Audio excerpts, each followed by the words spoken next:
Sanjay Jha respond. Uninterrupted, What I'm is sure. being suggested by Mr. Poonawalla is that the government has the right to call a special session. No one denies that right.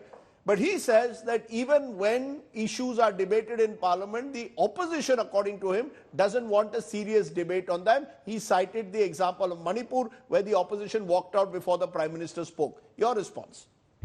Rajdeep, good evening. Since somebody here is monitoring time, it is around 9:17 in my clock, and I will not basically take even 1/4 the time that the gentleman before me has done. Let me answer your question very succinctly.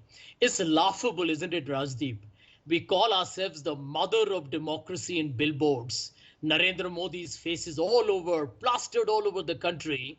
We are hosting the G20 summit in a few days, and a country that is talking about being a 5 trillion economy must be part of the UN Security Council.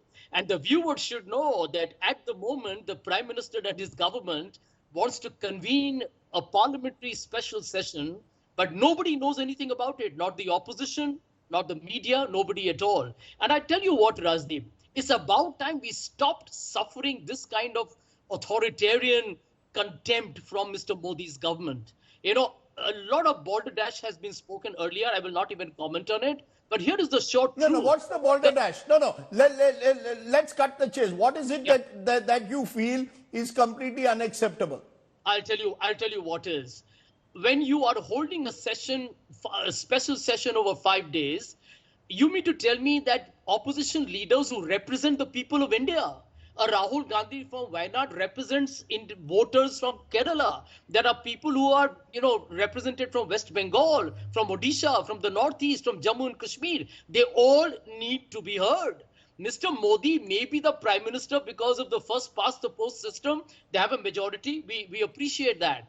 But do you have the right to bulldoze a country just because you're the Prime Minister? I mean, Prime Ministers and political parties will come and go. Narendra Modi will come and go. India is forever. We are destroying the political culture of this country. Let me give you 2 data points here. Rajdeep, do people know that this is going to be the shortest Lok Sabha since 1952 in terms of the number of sittings? That this has been the 17th Parliament is having the lowest productivity over the last 5 years. And do you know who's been doing the filibustering? Who's been stalling Parliament? It's not the opposition. It's the government. So you have had this remarkable situation where the government of the day doesn't want Parliament to function, brings the productivity to an abysmal low, then wants to hold a special session of Parliament and tell nobody what it's going to be all about. Okay. They are gaslighting the opposition. They are misleading the voters of India. I think that is insulting the collective intelligence of this country, Rajdeep. Okay. And I object to that. And I object to it okay, not just because I represent a political thought. Okay, Sanjay Jha, you made your point strongly enough.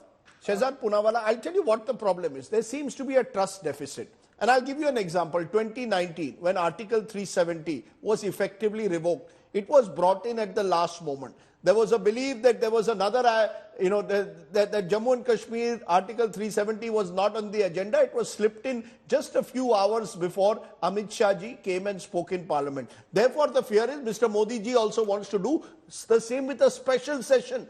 The name special session itself conveys, you're right, it's not there in parliamentary procedure because it's something extraordinary. So when something extraordinary is happening, surely the opposition deserves to know what it is.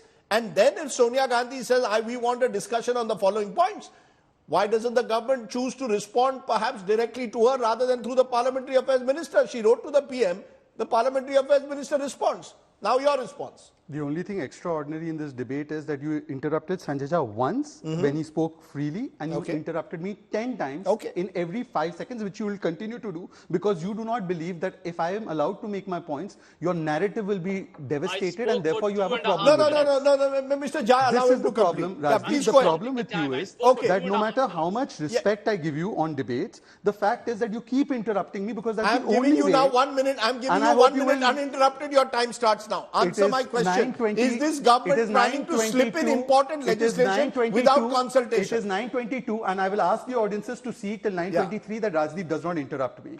Rajdeep Sardesai, in all of this narrative building that you're doing for the Congress party, please tell me in one specific terms that where is it ordained in the constitution or in parliamentary procedure that when a session, special or otherwise, and there is no categorization of such, is summoned by the president, there must be pre-facto consultation with any political party. Rajdeep has no answer. When I ask Rajdeep Sardesai, please tell me an instance where during normal sessions, the UPA consulted political parties before summoning parliament. Rajdeep has no answer. Every special session, it is not 9:23.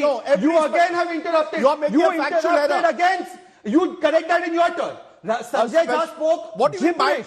Sanjay Jha spoke gibberish. You did not interrupt him. You interrupted me saying it's a factual error. Who are you to tell me it's a factual error? You corrected on your time. 9:23. You are interrupting me once again. Audiences must listen that Rajdeep does not allow Shehzad Poonawalla to complete one statement, and in the name of fact-checking me, by the way, your fact checks we've all seen. So Rajdeep, let me complete. Now, can I have till 9:24 because you wasted 1 minute? Please Thank you.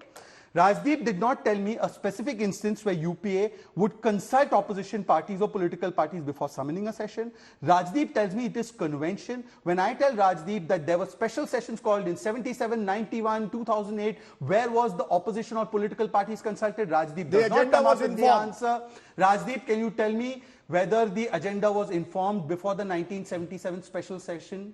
You want to go back to the emergency? I am not going back to 1977. Emergency was lifted. So please get your facts right, Mr. Fact Checker. Rajdeep, again you are interrupting. No, because audiences, fifth interruption in this session. Sanjay Jha, one interruption. Okay, please see the bias and the hypocrisy. Go ahead. Now, Rajdeep, after breaking my flow multiple amounts of time, please tell me, Rajdeep, that has the Parliament or has the Parliamentary Affairs Minister said that as is the rule and provision of Parliament and the convention that there will be an all-party meeting and a BSc where the agenda will be hammered out with political parties just before the session won't be done?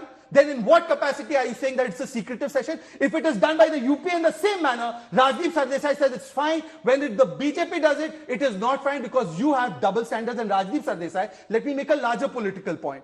You know when democracy is actually taken for a ride? It is when Parliament is suspended under emergency. Rajdeep Sardesai, it is when the Andhra bill is brought and mics and lights and everything is shut off and members of Parliament, 18 of them are suspended. It is when the UPA government has time and again trampled upon parliamentary rights and parliamentary privileges and you had not a word to offer. But let me, Rajdeep, ask you one question, that what is the problem? If you want these discussions to be held on these 9 issues, it was held even in the previous sessions. Is it not true that Congress wanted a discussion on Mehengai? They ran off to Rafale in 2018-19. Is it not true that the Congress wanted a discussion? So what's the special session about? What's the special session about? Well, Rajdeep, what is it about? Gold standard of journalism is being pursued by you. You have 4 agendas. Your Aaj Tak in the morning says UCC. Then in the afternoon it says women's reservation. Then you say one nation, one poll. Then you say Bharat ka naam badal ke, India ka naam badal ke Bharat ho raha hai. So Rajdeep, there's so much democracy that you are speculating 4 agendas and all 4 are supposed to be correct. But Rajdeep, let me tell you. 10 seconds more. Yeah. Rajdeep Sardesai,